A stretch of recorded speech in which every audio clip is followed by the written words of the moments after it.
Saludos, iniciamos una nueva emisión de este programa donde miramos al mundo con 2020. Hoy nos enfocaremos en la región del Caribe, que es donde se encuentra Cuba. Este es un espacio diverso, multicultural, con un pasado colonial altamente vulnerable a los efectos del cambio climático. Ahora, desde el punto de vista económico, los países del área se han visto seriamente afectados por la pandemia de COVID-19. Y es que el Caribe es la región más dependiente del turismo a nivel mundial. Pero esa es la única problemática. ¿Cuánto influye el panorama político y la integración regional en el agravamiento o la solución de las dificultades? Sobre esos temas profundizaremos en el programa de hoy. A cargo del análisis, como es habitual, el investigador Santiago Pérez, que tiene como invitado a Antonio Romero, economista y presidente de la Cátedra de Estudios del Caribe Norman Girvan de la Universidad de La Habana. Bienvenidos a Mundo 2020. Gracias, Adriana, y bienvenidos al programa Mundo 2020. Tony, el tema de la vulnerabilidad económica del Caribe es un tema recurrente en los análisis de los cientistas de las relaciones internacionales y de los expertos. Hay vulnerabilidades estructurales, pero está claro que este 2020, con el impacto de la pandemia, ha sido prácticamente avasallador en el Caribe, entendiendo el Caribe básicamente como el angloparlante. No vamos a hablar la visión más amplia de Caribe, ¿no? De la cuenca en su sentido más amplio. ¿Cómo tú estás viendo estas tendencias?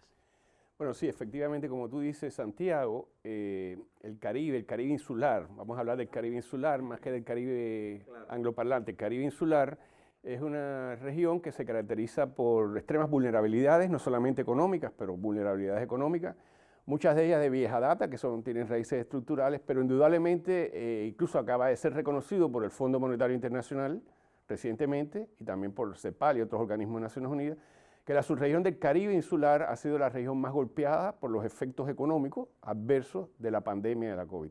Y eso tiene que ver esencialmente con un problema de estructura y de matriz de inserción económica internacional.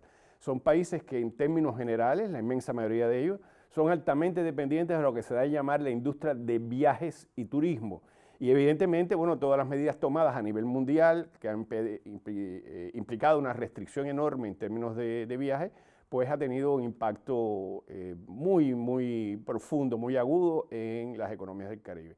Se plantea en términos de estimaciones que las economías del Caribe insular cayeron en casi un 9% en términos del PIB en el último año 2020. Se habían hecho algunas estimaciones de que este año 2021 comenzaría una cierta recuperación, pero ya hay análisis mucho más recientes que dicen que eso posiblemente va a tener una revisión a la baja.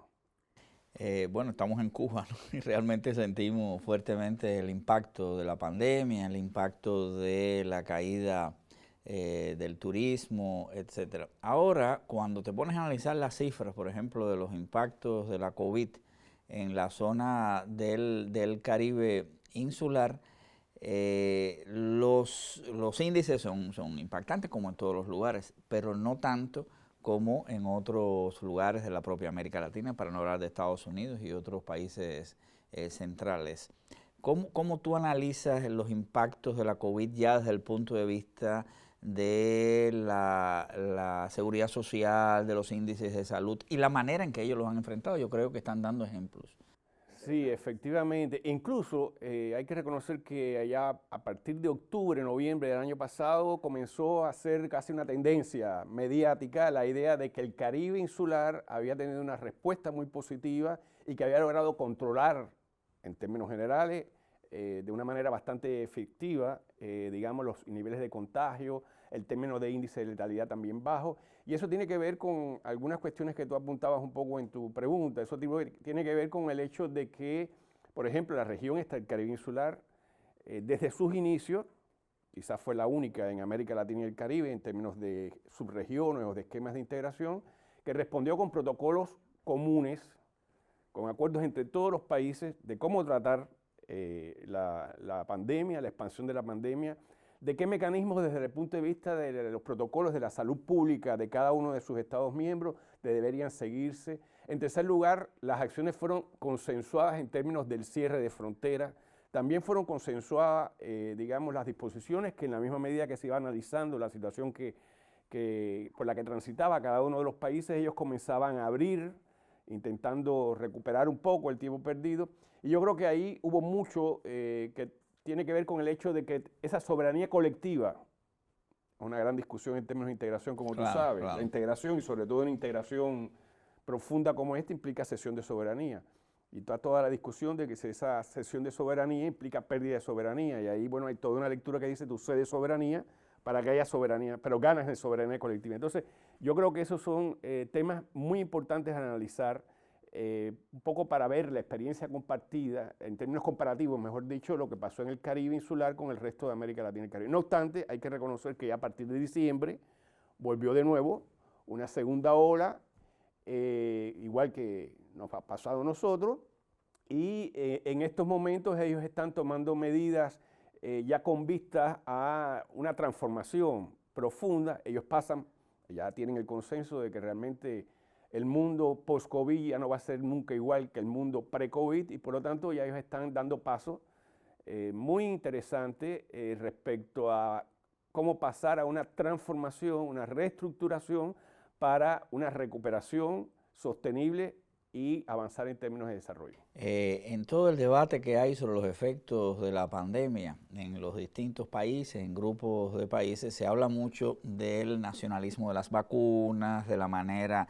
nacional en que la mayoría de los países centrales ha enfrentado el tema de la COVID. Sin embargo, en el Caribe percibo un nivel de incremento de la integración. Esta es una zona donde son pequeños países y la racionalidad de la integración les ha dado resultados en política exterior, en solucionar problemas económicos internos y tal, ¿no? ¿Coincides con la apreciación de que la COVID, un efecto que está teniendo en la lógica de funcionamiento del Caribe, es un incremento de la integración? Y dicho sea de paso, que Cuba es parte del Caribe, la manera en que nosotros hemos enfocado la pandemia, la manera en que hay posibilidades de cooperación, creo que abre nichos interesantes para la interacción, ¿no? Sí, mira, Santiago. En realidad son dos temas, ¿eh? Sí, un tema es la COVID y el otro es la vinculación de Cuba, quizás. Exactamente. Mira, Santiago, bueno, ese tema solo antes para un programa tuyo. Realmente cuando uno hace un análisis comparado de la forma de integración y de la experiencia de la integración del Caribe insular con el resto de los esquemas y procesos de integración en América Latina y el Caribe, uno indudablemente se da cuenta de que esa fue una integración siempre distinta. Fue una integración distinta y yo diría mucho más efectiva, con independencia de que ellos son muy críticos de lo que ha pasado con la integración y no han avanzado todo lo que han querido avanzar. Uno de los temas centrales es que ese esquema de integración, la CARICOM, y que tiene que ver mucho con la respuesta a la COVID, es un esquema de integración que taxativamente en su documento constitutivo, en el Tratado de Chaguarama, señalaba que una de las funciones básicas era la cooperación funcional dentro de la comunidad, que era un elemento muy especial porque se tenía en cuenta que había peculiaridades, son pequeños estados, insulares, es un esquema de integración donde solamente 2 de sus estados miembros comparten frontera, que es Surinam y Guyana. Los demás países no comparten frontera terrestre. Entonces, ahí el tema de la cooperación funcional siempre fue muy importante. Y la forma en que ellos enfrentaron la COVID fue sobre la base de la cooperación regional.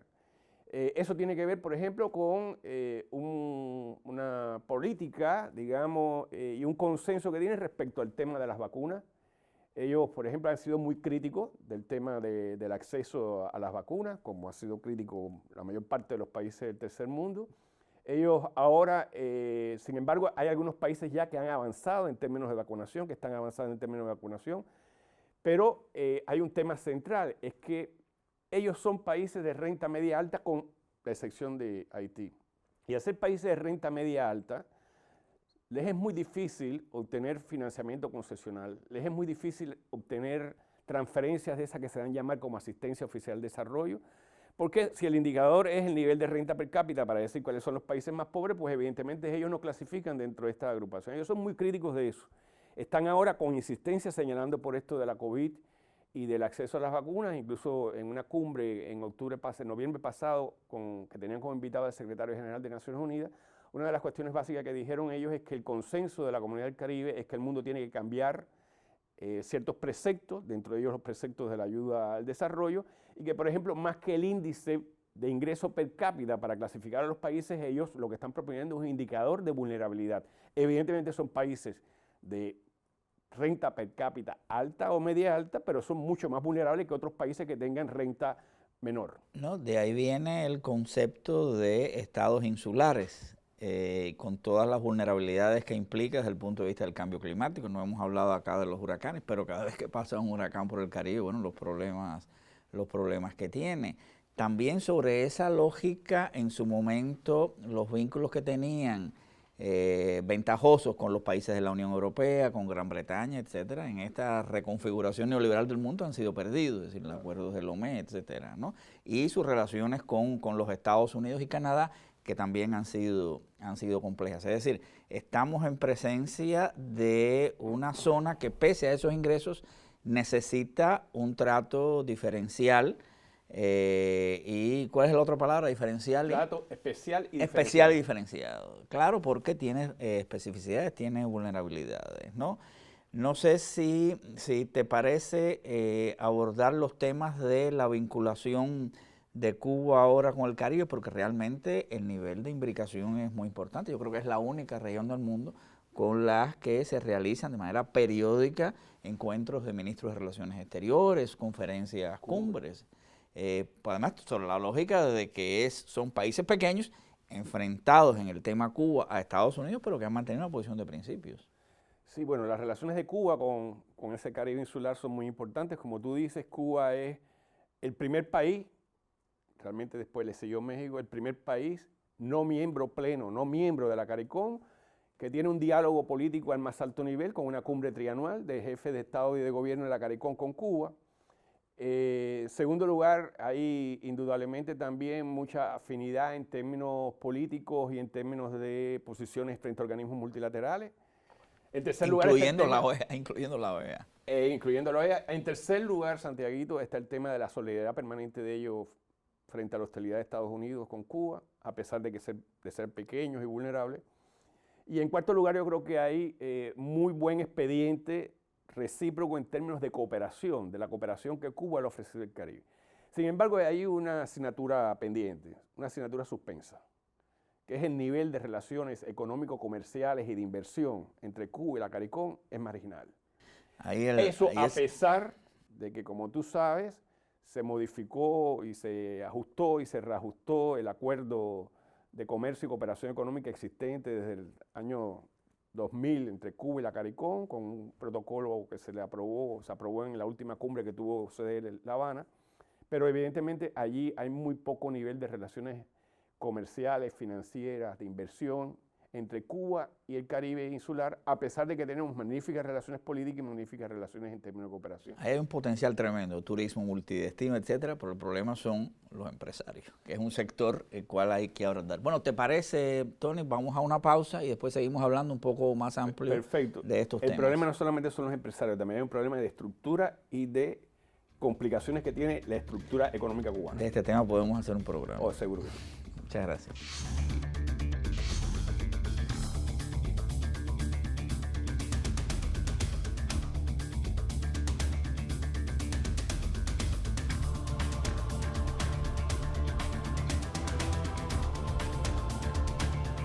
En Mundo 2020, hoy hablamos sobre el Caribe. Entre las problemáticas visibles de la región se encuentran los insuficientes recursos naturales y también el endeudamiento que llevó a algunas naciones a procesos de renegociación y ajustes fiscales con el acompañamiento del Fondo Monetario Internacional.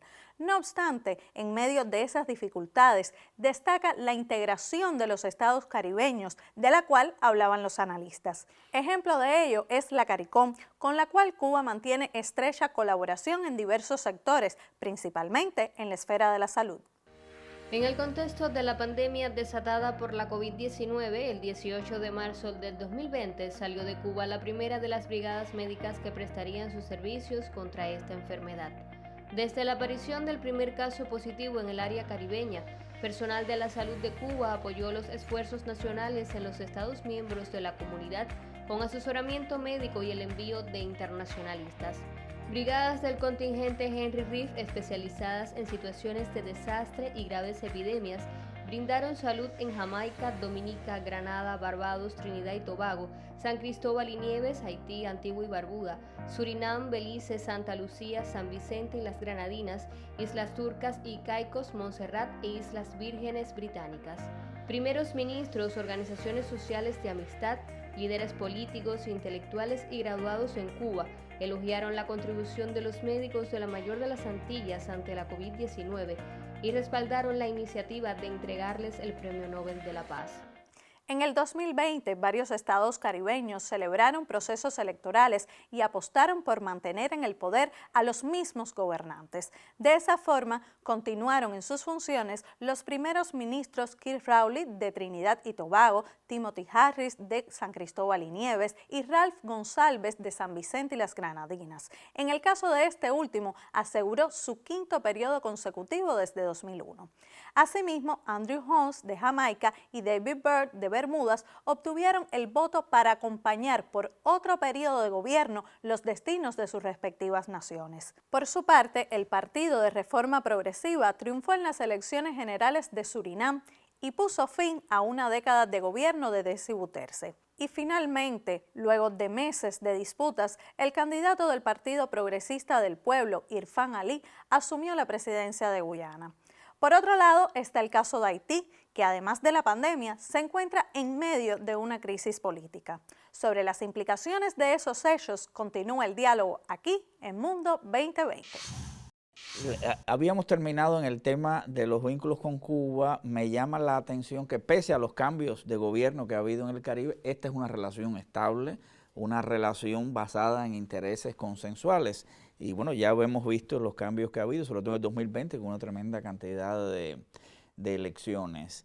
Es el modelo de Westminster, ¿no?, que ustedes siempre de la cátedra de Norman Girvan de Estudios del Caribe mencionan. De todos modos tenemos la situación haitiana. La situación haitiana que, si bien no, igual esto es un programa para Haití solamente, lo ameritaría, pero sí quizás plantear que es una situación realmente crítica dentro del Caribe. Sé que la CARICOM se ha pronunciado, ha habido una represión, una estabilidad muy grande en ese país. No sé si quisiera hacer algún comentario.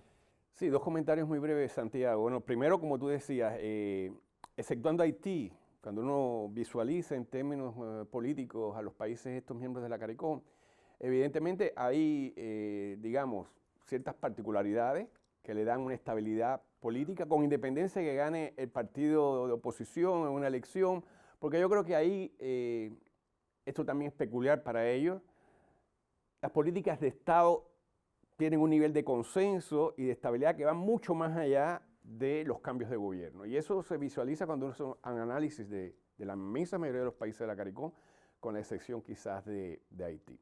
Bueno, en el caso de Haití, evidentemente, estamos en medio de otra nueva crisis política muy importante. Como tú sabes, hay un nivel muy fuerte de contestación popular.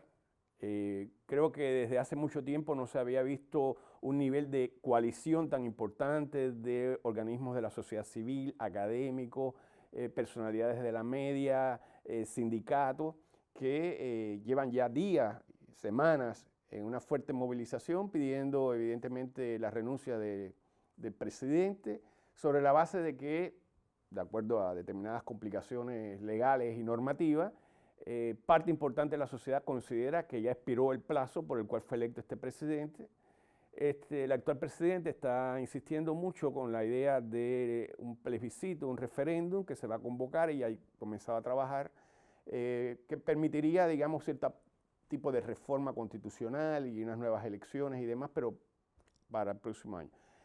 Eso hay que verlo siempre desde la perspectiva del contexto haitiano. No es un problema único y exclusivamente coyuntural, aunque evidentemente hay elementos coyunturales de actualidad, pero obviamente se trata del país más pobre de América Latina y el Caribe. Es el único miembro de la CARICOM y el único de América Latina y el Caribe que está incluido entre los países menos adelantados o PMA, de acuerdo a la nomenclatura de Naciones Unidas, y además hay una exacerbada polarización social que tiene que ver mucho también con las inequidades económicas que hay. Preparándome para esta conversación contigo, Tony, leí algunas cifras y resulta ser que han habido 20 gobiernos en los últimos 35 años en Haití desde la caída de Duvalier. Evidentemente hay una fragilidad social, pero además ha sido azotado por los terremotos, por los huracanes, por la sequía. Realmente es un pueblo muy sufrido donde la inestabilidad ha sido permanente. Ahora, quizás pasando a un enfoque más geopolítico, ahí está claro que durante la presidencia de Trump hubo cierto distanciamiento de la región, en el sentido de que Trump estaba concentrado en otros temas, ¿no? Biden, en su momento, siendo vicepresidente de Obama, abordó muchas iniciativas hacia el área del Caribe, hacia el área de Centroamérica. Hay sectores en el Caribe que siempre están mirando, obvio, ¿no?, por la dependencia que tienen del mercado norteamericano, de los vínculos turísticos, de los vínculos de inversiones con los Estados Unidos. ¿Cómo hoy se ve dentro de las élites caribeñas los posibles cambios que puede haber en la política de los Estados Unidos? Recuerdo que durante Obama hubo un florecimiento de estas relaciones. Ese es un gran tema y efectivamente te digo que en la cumbre interseccional de los jefes de Estado y de Gobierno de la semana pasada, ellos abordaron el tema de las relaciones con la nueva administración en Estados Unidos. Hay un dato, no es un dato, hay algo que puede parecer simbólico. La vicepresidenta actual de Estados Unidos tiene ancestros. Padre jamaiquino, madre, ¿no? La madre de la India. De la India y el padre jamaiquino, que además profesor de economía de una prestigiosa universidad norteamericana. En segundo lugar está el antecedente de Biden cuando fue vicepresidente, pero también de toda la administración Obama, que tú sabes que uno de los programas estrellas fue el programa de apoyo energético y de transformación energética en el Caribe, que hasta cierto punto se visualizaba como la estrategia norteamericana para enfrentar Petrocaribe, pero que fue muy importante, fue muy interesante y aglutinó importantes sectores sociales y económicos del Caribe alrededor de ese programa. En tercer lugar, hay un tema que sí ha sido ya de hecho en el muy corto plazo muy satisfactorio para los caribeños y la nueva administración, y es el hecho de que Biden retorna a Estados Unidos al Acuerdo de París. Tú sabes que el cambio climático es un problema existencial para los países del Caribe. Ellos fueron muy críticos de la retirada de la administración Trump de Estados Unidos. Ellos aplaudieron evidentemente eso. Y por último, hay toda una expectativa en términos de qué va a hacer la nueva administración con el Caribe y con América Latina en general, sobre todo teniendo en cuenta, no se sabe si habrá, pero tú sabes que en este año tendremos una cumbre de las Américas que tendrá como sede Estados Unidos, si se da, si no es una cumbre virtual. Entonces, bueno, hay todo un conjunto de elementos, de aspectos muy significativos que, por lo menos a nivel de debate y a nivel de percepción en los países del Caribe, se visualiza como un posible cambio positivo con contradicciones de la nueva administración hacia esta región. Está también la lectura de los posibles cambios que haya, que ya se están viendo en el área de la migración, que para ellos también es importante. Si me permites un comentario, mencionaste Petrocaribe, yo creo que las relaciones del Caribe con Venezuela fueron muy importantes en este periodo, y al principio cuando mencionabas su activismo en los foros multilaterales te comenté el tema de la OEA. Si no es por los 14 votos del Caribe durante determinados momentos y votaciones en la OEA, se hubiera legitimado una intervención de la OEA hacia Venezuela.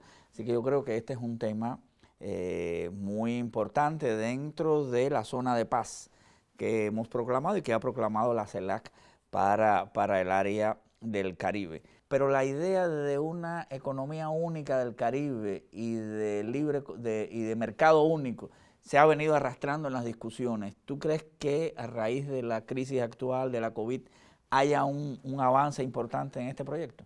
Sin lugar a dudas. En la última cumbre de la semana pasada se presentó un informe a los jefes de Estado y de Gobierno por una comisión presidida por la primera ministra de Barbados, que es una persona muy importante, es uno de los líderes descollantes del Caribe. No, y Barbados los con pesos una pesados. posición- Barbados, con una Jamaica, sí. posición sui generis. Recuerden ustedes, Barbados era el único país del Caribe donde nunca había habido una brigada médica. A raíz de la COVID, su gobierno le solicitó apoyo a Cuba y ella visitó a la brigada médica cubana.